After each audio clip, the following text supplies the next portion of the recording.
설 명절들은 다 잘 보내셨습니까? 네. 명절을 보내게 될 때 화목한 가정도 있고요. 또 명절날 싸우는 가정도 없지 않아 있으시더라고요.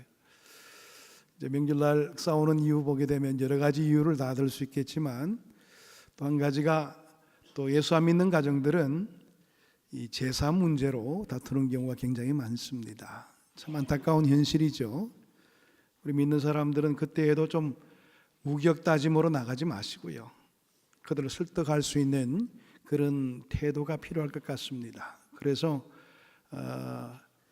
제사에는 참여하지 않는다 할지라도 얼마만큼 가정의 화목을 위해서 노력하고 있는가를 보여줄 수 있는 그런 태도를 가지는 것이 또 우리 예수 믿는 사람으로서 가져야 될 기본적인 태도가 아닐까 생각을 해볼 수가 있습니다. 이런 큰 싸움이 있게 되게 되면 주로 이렇게 생각하는 분들도 계십니다. 내가 신앙생활 그만해야지. 내가 신앙생활 하다가 가정의 모든 우애를 다 끊게 되는 경우가 생긴다면 이거 아니지 않는가? 이렇게 생각하는 분들도 없지 않아 계십니다. 이런 분들 가운데서 또 많은 분들이 신앙생활을 항상 모든 것이 화평하고 또 모든 것이 칭찬받을 만하고 항상 박수 속에서 모든 것을 감당할 수 있는 것이 신앙생활이 아닌가 그렇게 여기는 분들이 많으십니다. 신앙생활 하게 되면 모든 것이 다 형통해진다는 그런 의식들이 있기 때문에 그런 것이지요. 요즘 이제 평창에서 올림픽이 계속되는데요. 금메달을 받을 때 모든 사람들이 기립해서 박수치는 것처럼 그런 영화로움만 신앙생활의 현실 속에서 나타나는 것 아닌가 이렇게 생각하는 분들이 계셔서 신앙의 현실을 잘못 보는 분들도 없지 않아 있는 것을 보게 됩니다. 오늘 그런 사람들의 의식 속에서는 이 본문의 말씀이 굉장히 큰 도전과 충격을 줄 수 있는 말씀이 될 수가 있습니다. 박해를 받는 것이 복이다. 오늘 이 본문의 말씀은 그 내용을 우리에게 이야기하고 있기 때문에 그런 것입니다. 여러분 이해가 되십니까? 물론 오랜 신앙생활을 해오신 분들은 그래 이해를 하지 이렇게 이야기할 수가 있겠지만 신앙생활의 연조가 짧으신 분들은 이 말씀을 이렇게 금방 이해한다는 것이 참 어렵게 여겨질 것입니다. 이 세상 어디에서나 의롭고 선하게 살면 칭찬과 대접을 받아야 하는 것이 아닌가 이런 의식을 가지고 있는 사람들에게 이 본문의 말씀은 이해가 되기 참 힘든 구절이면 틀림이 없습니다. 오늘 이 본문은 의로움 때문에 핍박을 받는다고 말하고 그것이 복이라 이렇게 이야기하고 있기 때문에 그런 것입니다. 예수를 믿는다는 것이 무엇을 의미하는 것인지 우리의 신념과 신앙의 뿌리를 흔들 수도 있는 말씀이 오늘 이 본문의 말씀이 될 수도 있습니다. 이 말씀은 우리가 잘 아는 팔복 가운데서 마지막 8번째 복에 해당되는 말씀이지요. 그런데 이 8번째 복은 다른 복들과 사뭇 다른 내용을 품고 있습니다. 다른 복들은 자신의 노력의 결과에 의해서 이루어지는 복을 설명합니다. 심령이 가난한 자, 애통하는 자, 온유한 자, 의에 줄이고 목마른 자, 긍휼히 여기는 자, 마음이 청결한 자, 화평케 하는 자, 이 모든 것은 다 자신의 노력의 결과에 따른 그런 모습으로 복이 주어지는 경우를 이야기합니다.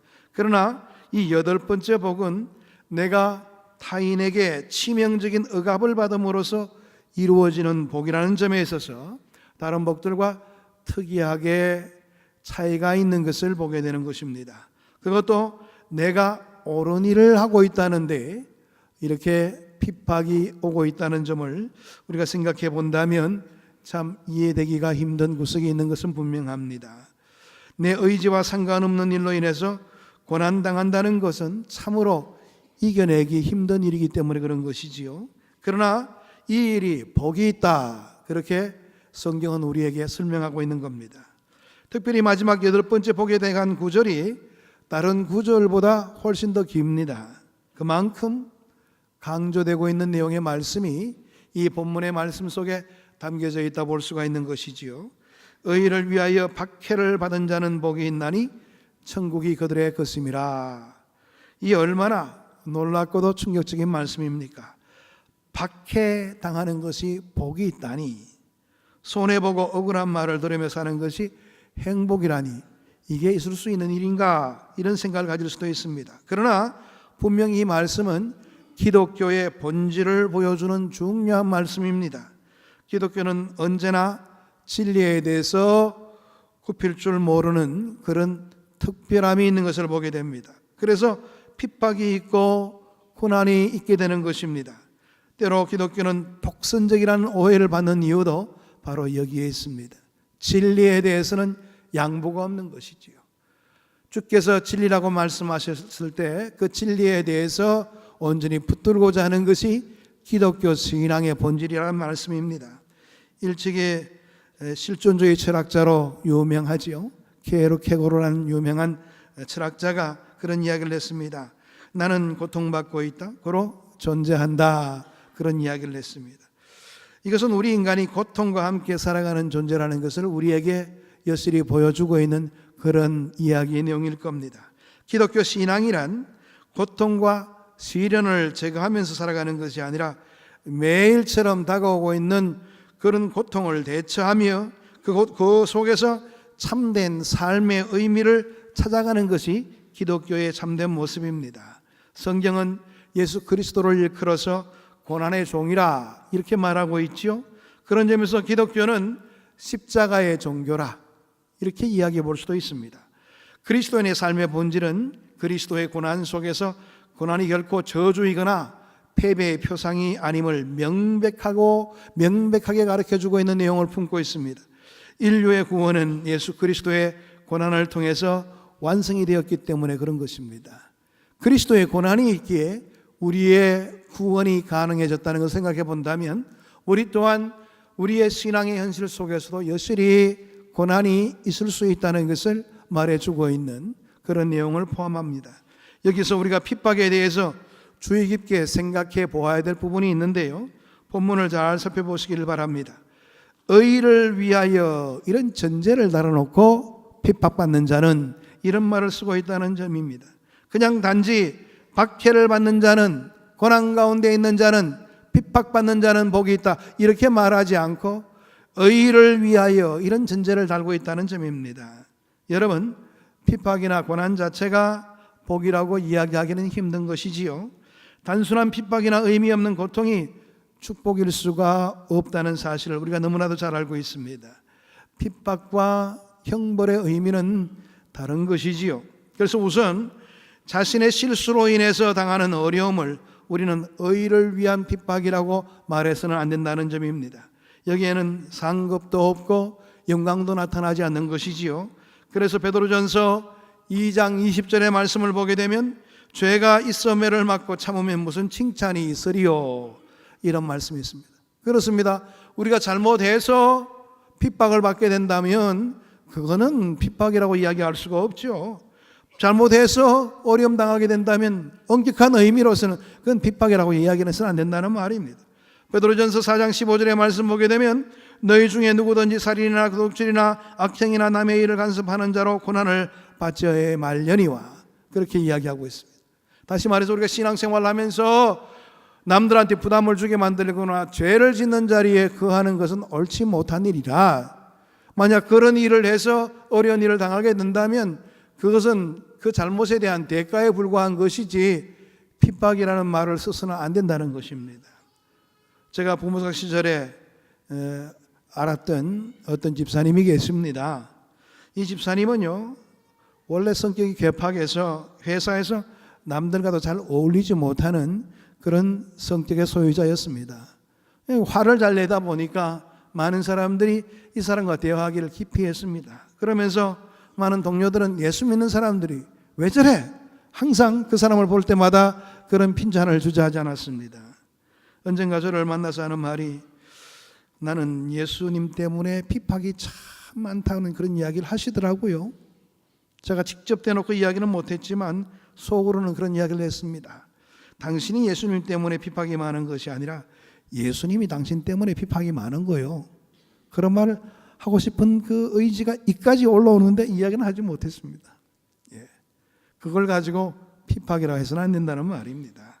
많은 사람들이 자신의 실수나 허물 그리고 지혜가 부족하거나 성격이 개팍해서 당하는 어려움을 핍박이라고 착각하는 경우가 많습니다. 간혹 이런 경우가 있죠. 부모로서 자식에게 바른 지도와 교육을 시키지 않아놓고도 자식이 잘못해가지고 어려움 속에 빠지게 되면 제가 바로 내 핍박이고 십자가예요, 그렇게 이야기하는 분들이 계셔요. 그 아들은 자기의 잘못 때문에 그렇게 된 거예요. 그러면은 그걸 인정을 해야지 십자가라는 둥, 핍박이라는 둥 그런 말을 써서 되겠어요? 예?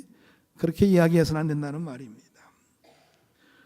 또 하나 우리가 주의해야 될 점이 있는데요. 여기에서 의라고 이야기할 때 이 의는 하나님의 의를 가리키는 말입니다. 자기의 의, 인간적인 의가 아니라는 사실을 유념해야 될 것입니다. 자기의 의를 주장하기 위해서 막 어려움을 당하면서 나는 예수님 때문에 핍박을 받는다, 이렇게 해서는 안 된다는 것이지요. 성경의 본문은 의가 누구의 의인가를 설명하기 위해서 11절에서 이와 같은 말씀을 하고 있습니다. 나로 말미암아 너희를 욕하고 박해하고 거짓으로 너희를 거슬러 모든 악한 말을 할 때에는 너희에게 복이 있나니. 이 말씀 가운데 나로 말미암아, 그래서 나가 누굽니까? 예수님입니다. 예수님으로 인하여 핍박받거나 어려움들을 당하게 될 경우 이 내용들을 핍박이라, 박해라 이야기해 볼 수가 있는 것이지요. 여러분, 예수 그리스도로 인하여 핍박을 받을 때 복이 있다는 사실을 명심하시기를 바랍니다. 자기 주장이나 자기 의로 인해서 고생해놓고 그것을 예수를 통해서 받는 핍박이라, 예수로 인해서 받는 핍박이라, 이런 말을 써서는 안 된다는 말입니다. 성경은 분명히 말씀하고 있습니다. 복 있는 핍박은 예수 그리스도를 위해 받는 핍박이라, 이것을 분명히 우리에게 설명하고 있다는 점입니다. 그리스도와 그의 몸된 교회를 위하여 욕을 먹고 손해를 당하며 박해와 환난을 당하는 사람처럼 큰 축복의 대열에 선 사람이 없습니다. 여러분들, 어려움의 자리에 있다 할지라도 내가 주를 위해서 그런 어려운 고초를 받게 되면 절대로 좌절하지 마세요. 하나님께서 그 일에 반드시 보상해 주실 것이고 여러분들의 생각 이상의 것들로 채워주시는 하나님의 놀라운 은혜가 임하게 되어 있습니다. 그들은 예수 그리스도의 영광에 동참할 수 있는 자격을 지닌 사람이며 그리스도가 다스리는 천국의 당당한 주인으로서의 삶에 초대된 모습을 지니고 살아가는 사람이란 말이에요. 의를 위하여 박해를 받은 자는 복이 있나니, 이 말씀을 들을 때에 우리의 마음에 의문이 생길 경우가 있습니다. 왜 의를 위해 사는 사람이 핍박을 당해야 되는가 말이에요. 왜 예수를 열심히 믿고 예수님의 말씀대로 살아가는 사람들이 이렇게 핍박을 당해야 되는가, 그런 의문점이 생길 수가 있겠죠.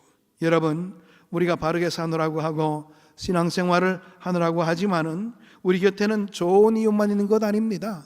우리의 신앙생활에 대해서 안 좋은 눈으로 바라보는 사람들이 많이 있지요. 그러다 보니까 그들은 이해하지를 못하는 가운데서 우리를 핍박하고자 하는 그런 모습을 보일 때가 많이 있습니다. 사실 누구에게나 칭찬받고 지지만 받고 살아가는 것이 아닌 것이 우리의 현실이죠. 그러니까 그것 또한 수용할 수 있는 자세를 가지는 것이 그리스도인의 태도가 될 수가 있다는 점입니다. 세상에서 의롭게 살고 바르게 살려는 사람이 핍박을 당하는 것은 어쩌면 당연한 일이기도 합니다. 어둠 속에 빛이 들어오고 불의가 있는 곳에 의가 들어올 때는 거기에는 충돌이 있기 마련이기 때문에 그런 것이지요. 정직하게 살고자 하는 사람들은 그래서 때로는 바보 취급을 받을 각오를 해야 되는 겁니다. 의롭게 살고자 하는 사람은 가난을 두려워하지 않아야 되는 것이 원칙인 겁니다. 진리를 따라 살고자 하는 사람은 고난을 무서워하지 말아야 되는 겁니다. 그래서 요셉은 감옥을 두려워하지 않았습니다. 다니엘은 사자굴을 두려워하지 않았지요. 사드락과 메삭과 아벳느고는 풀무불을 두려워하지 않았습니다. 디모데후서 3장 12절의 말씀 보게 되면 무릇 그리스도 예수 안에서 경건하게 살고자 하는 자는 박해를 받으리라. 우리의 삶이 경건으로 구비되기를 원한다면 박해의 자리에도 설 수가 있어야 된다는 사실입니다. 여러분, 죽은 자에게는 핍박이 없습니다. 죽은 자를 갖다 구태여 핍박할 이유가 뭐가 있겠어요? 생명이 있기에 갈등이 있는 겁니다. 우리가 살아있기에 하나님의 말씀대로 살려고 노력하기 때문에 때로는 박해가 있기 마련입니다. 일을 하다 보면 비난이 있을 수도 있고 의를 위해서 살다 보면 핍박이 올 수도 있다는 사실입니다. 의인이 핍박받는다는 말은 이제 어느 정도 이해가 될 수가 있겠죠. 그런데 그 핍박이 복이 된다는 말이 또 이해가 안 되는 분들이 없지 않아 계실 것입니다. 칭찬이 영광이 되고 존경이 복이 된다면 이해할 수가 있지만은 어찌 핍박이 복이 될 수가 있겠습니까? 어찌 박해당하는 것이 복이 될 수가 있겠습니까? 이렇게 말하는 분들이 계실 거예요. 그러나 핍박에는 다음과 같은 유익이 있습니다. 첫 번째로 핍박은 참된 성도와 가짜 성도를 구별해 줍니다. 핍박의 과정을 통하여 하나님께서는 진짜와 가짜를 구별하십니다. 그래서 복이 될 수가 있다는 겁니다. 핍박을 받게 되고 그것을 잘 견디며 하나님의 사람으로서의 자신의 행태를 갖출 수 있는 사람은 복이 있는 사람이란 말입니다. 핍박을 견디지 못하는 사람은 예수님의 진정한 제자가 될 수가 없는 것이지요.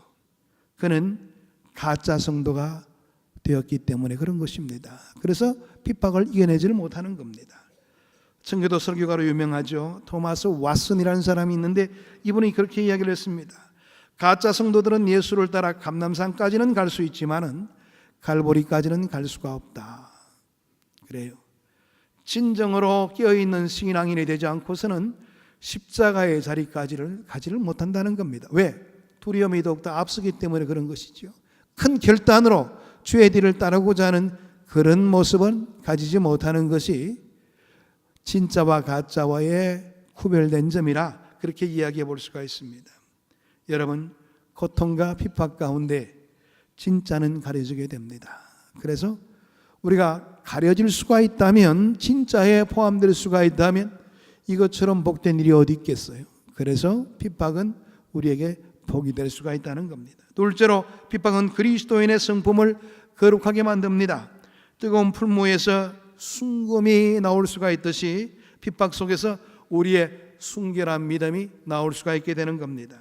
서양 속담에 시냇물에서 돌들을 치워버리면 시내는 노래를 잃어버린다는 말이 있습니다.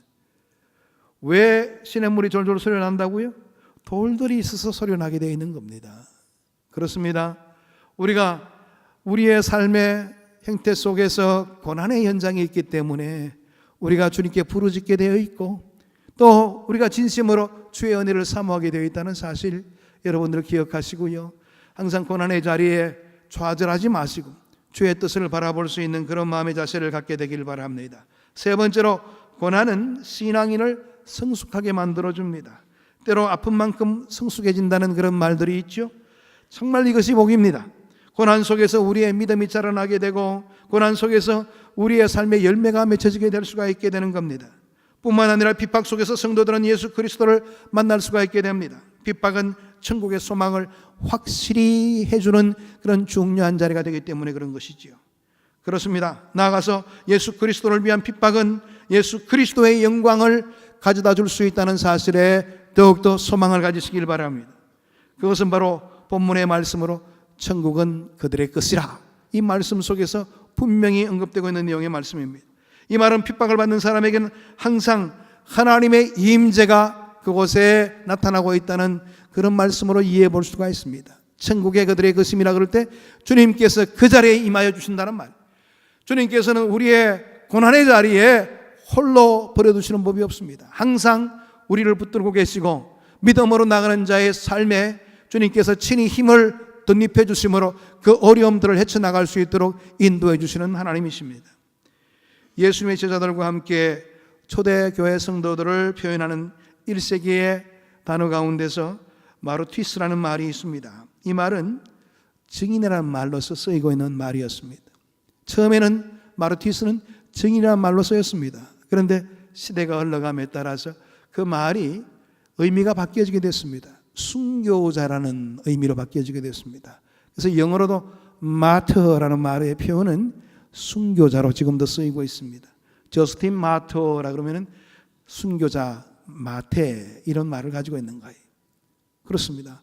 오늘 이 내용의 말씀 속에서도 이렇게 한 단어가 다른 뜻으로 번역되기까지 그 속에는 무수한 일들이 있었기 때문이라 생각해 볼 수가 있죠.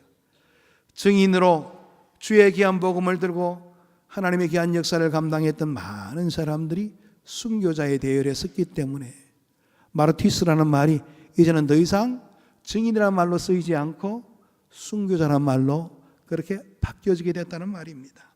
여러분, 초대교회 성도가 된다는 것은 그 당시에 그 핍박과 박해의 자리에 들어간다는 사실을 의미했습니다. 그러나 그들은 그 자리에 서기를 두려워하지 않았습니다. 마땅히 자기 자신이 그 자리에 서야 될 사람임을 알고 감사함으로 그 자리에 임했던 사람들이 바로 초대교회 성도들의 삶의 모습이었습니다. 의를 위하여 핍박을 받은 자는 복이 있나니 천국이 저희들의 것이며. 그렇습니다. 이 땅에 우리는 천년만년 살 사람들이 아닙니다. 우리에게는 영원한 천국이 예비되어 있죠. 술패가 두렵지 않고 세상의 고통과 환난이 두렵지 않는 이유가 바로 여기 있는 겁니다. 왜? 여기서는 실패하고 좌절하고 어려움 속에 있다 할지라도 하나님께서는 내 인생을 붙들어 주심으로 영원한 천국에 들어갈 수 있도록 만들어 주실 것임을 확실히 믿기 때문에 그렇습니다. 이런 천국에 대한 소망을 가진 사람은 이 현실, 오늘 우리가 살아가는 현실에 살아가는 모습들이 다를 수밖에 없습니다. 믿지 않는 사람들과는 차이가 나는 것이죠. 믿지 않는 사람들의 삶의 모습은 이 땅이 전부일 것입니다. 그러나 우리가 믿음의 반열에 서게 되면 우리의 삶에는 영원한 천국이 있다는 것을 알고 있기에 이 땅을 살아갈 때도 더욱더 객관적으로 진리를 지향하며 살고자 하는 그런 모습을 갖추게 되어 있는 것입니다. 그렇습니다. 세상의 물질이, 명예가, 쾌락이 우리를 더 이상 노예로 만들 수가 없는 것이지요. 우리는 그리스도 안에서 천국을 얻고 천국을 향해서 가고 있는 존재라는 것, 얼마나 복된 일입니까? 그렇다면 오늘 주신 이 팔복의 말씀에서 우리는 정말로 부끄럽지 않은 삶을 살고 있는가를 점검해 보아야 될 겁니다. 서로 사랑해야 할 곳에서 전쟁을 하게 되고, 치료해 줘야 할 곳에서 서로 상처를 주게 되고, 나누어 주어야 할 곳에서 훔치고 빼앗으며 의의 자리 대신 불의의 자리에 서고, 세상으로부터 비판받기는커녕 비판하고 핍박받기는커녕 핍박하는 위치에 서지는 않은지를 우리의 삶을 다시 한 번 더 돌아보면서 점검해야 될 것입니다. 여러분, 우리의 의의 주체이신 예수 그리스도를 위해서 얼마나 땀을 흘려보셨습니까? 얼마나 많은 눈물을 흘려보셨습니까? 얼마나 모욕과 능욕을 당했으며 얼마나 고난과 박해를 당해보셨습니까? 그 분량이 하나님 앞에서 우리가 받게 될 상급의 분량이 될 것입니다. 그러니까 여러분들 박해의 자리를 두려워하지 마시길 바랍니다. 핍박의 자리를 두려워하지 마시기를 바랍니다. 오늘날 우리가 그리스도의 제자라고 말한다면 그리스도의 뒤를 따르는 것이 원칙입니다. 주님도 우리를 구원하시기 위하여 모든 핍박을 감내하셨습니다. 그러므로 우리에게 구원이 가능할 수 있도록 그렇게 허락해 주셨지요. 우리가 주님의 제자라면 우리 또한 그런 자리를 마다하지 말아야 될 겁니다. 우리 또한 그런 자리에 있어서 하나님의 영광을 지향하며 나아가고자 하는 그런 뜨거운 열의와 뜨거운 마음들이 있어야 될 것입니다. 여러분, 오늘날의 기독교가 위기 가운데 있는 이유는 바로 여기 있는 거예요. 핍박받기를 두려워하고 고난받기를 주저하고 있다는 것 때문에 우리 기독교에 큰 위기가 오게 된 것입니다. 물론 그런 일이 있어서는 안 되겠지만은 정말 하나님께서 우리 한국 교회를 바라보면서 큰 한 번의 시련을 준비하고 있지 않은가, 저는 그런 생각을 자주 할 때가 있습니다. 그래서 옥석을 가려내는 그런 때가 분명히 있을 것이란 말이에요. 오늘날 한국교회처럼 가장 성공지향적으로 이 땅에서의 모든 것들을 다 가지는 것을 참된 삶의 모습으로 생각하면서 그 일을 이루기 위해서 신앙생활을 하고 있는 사람들이 많은 현실 가운데서 오늘 우리 기독교는 점점 타락의 타락을 거듭하게 되는 그런 모습을 보이고 있는 우리의 현실이 있는 것을 보게 됩니다. 여러분, 핍박과 고난과 어려움을 다 수용하게 될 때에 우리 기독교가 건강하게 될 수가 있어요. 가장 좋은 것이 좋은 것이지 그냥 형통한 길, 항상 편안한 길, 항상 기쁨이 있는 길, 그런 것만 지향하다 보니까 기독교의 본질을 잃어버린 그런 교회가 되고 말았습니다. 오늘 우리는 본문의 말씀으로 새로운 도전을 받게 되었습니다. 진정 우리가 지향하는 신앙의 목표가 어디 있는가를 점검해야 될 것입니다. 이 세상입니까? 아니면 하나님의 나라입니까? 우리가 진정으로 바라보고 있는 것이 무엇인가를 자기 자신에게 대해 한번 점검해 보시기를 바랍니다. 우리가 진정으로 하나님 나라를 지향하고 산다면 이 땅에서 받게 되는 주를 위한 박해, 고난, 손해를 두려워하지 말아야 될 겁니다. 의를 위하여 박해를 받은 자는 복이 있나니 천국이 그들의 것임이라. 주님께서는 오늘 우리에게 새로운 도전을 허락하십니다. 편안함을 원하고 편리함을 원하고 수월함을 원하고 모든 것에 있어서 넉넉함을 원하는 오늘날 현 시대를 살고 있는 그리스도인들을 향해서 야, 이제 너에게 핍박이 필요할 때다. 너에게 고난이 필요할 때다. 네가 그런 식의 신앙생활을 해서 네가 얻으려고 하는 것이 무엇이냐? 하나님께서는 우리에게 질문하실 것입니다. 우리의 삶을 다시 한번 더 돌아보시고 내가 건전하지 못한 신앙생활을 하고 있거든 빨리 돌이키시길 바랍니다. 내가 어떤 고난이든지 주님의 귀한 뜻이라면 달게 받겠습니다. 내가 어떠한 위험이라도 할지라도 주님께서 나를 위해서 준비시켜 주시고 그 일에 오기를 원하신다면 나 역시 주님의 뜻을 따라서 그 길을 걷겠습니다. 이런 준비된 성도로서 우리의 삶을 갖추시게 되기를 바랍니다. 하나님은 그런 성도를 원하십니다. 주를 위해서 희생할 수 있는 성도, 교회를 위해서 삶을 내어놓을 수 있는 성도, 그런 성도를 주님은 원하시고 계시다는 사실입니다. 오늘도 이 말씀 앞에서 바로 반응하여 하나님의 선한 뜻을 이루며 주님 앞에 칭찬받을 수 있는 주의 백성으로 살아가는 우리 모두가 되기를 축복합니다. 기도하겠습니다. 하나님 감사합니다. 오늘도 주의 말씀으로 우리를 권고해 주시고 아무리 어렵고 공고한 자리라도 주님을 위한 자리라면 그 일을 감수할 수 있는 성숙한 신앙생활 우리가 날마다 이끌어갈 수 있게 도와주시고 아버지의 귀한 뜻을 위하여 큰 결단을 이룰 수 있는 저희들이 될 수 있도록 우리의 삶을 지켜주시며 인도해 주옵소서. 예수 그리스도의 이름으로 기도하옵나이다. 아멘.